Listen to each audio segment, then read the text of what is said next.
Ito na nga yung chika. Ay, wala lang, share ko lang habang linggo naman, magbawas na kayo ng kasalanan nyo. Charot. Si Chi at saka si Sofia, di ba? So, nag-uusap kami ng friend ko. Sabi ko, ano ba talagang issue ni Sofia kaya, no? Kasi nag-post si Chi kagabi. Si Sofia daw, nagbabayad ng mga influencer para siraan siya. Tapos, with resibo talaga, ate.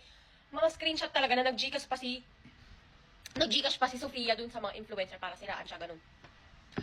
Tapos nag-usap kami ng friend ko, sabi ko, ano ba issue ni Sofia? Ayaw niya na may maging luwilier din na iba, ganyan. Kasi di ba mayaman yung napang-asawa niya si Daniel Miranda, ang kanang mga alta-alta din, ganyan.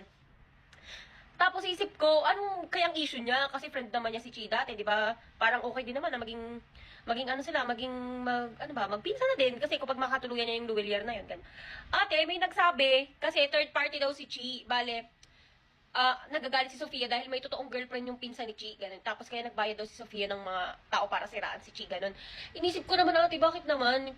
Sige, gets ko na iinis siya na parang third party si Chi, pero hindi yung para bumaba ka para pasiraan yung tao, ganyan. Kasi lahat talaga ng gagawin mo sa kapwa mo, babalik at babalik sa'yo. Ayun, may kumanta kay Chi, ate, na binayaran ata ni Sofia para siraan siya. Ang lakas makateleserye, tignan nyo, legit, pinost talaga ni Chi sa IG niya. Tapos sabi niya pa, sana wag maranasan ng anak mo yung ginagawa mo, pangbubuli sa kapwa mo. Parang sana wag maranasan ng anak mo yung ganitong pain. O tignan mo, pag nanay ka talaga, ang hirap may gawin ka. Kasi kung hindi sa'yo yung balik mami sa anak mo eh. So kapag nanay ka, mag-ingat ka sa mga gagawin mo sa kapwa mo. Kasi kung hindi ikaw yung kakarmahin yung anak mo talaga. And that's the soft spot of you. Pag may anak ka, tapos yung anak mo yung karmahin sa lahat ng ginagawa mo.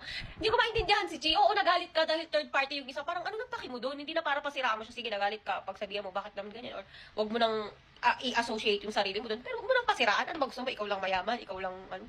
Yung ganun, ate, nakakaano lang yung chika. Kasi nakakahiya din. Alam mo ka, nakasama ko na kasi si Sofia dati, nag-extra ako. Mabait yung batang yan. Mabait yan. Hindi ko alam kung anong nangyayari sa kanya. Kasi sobrang down to earth yan dati nung nakasama ko yan sa pag-extra. Hindi ko alam kung anong nangyari sa kanya. Pero sana, ma-learn niya yung mga lessons niya. Pero kasi tumatanda na rin siya, alam mo yun. Sana, it's not too late to learn her lessons. Yun lang, ate, ang chika for today's video.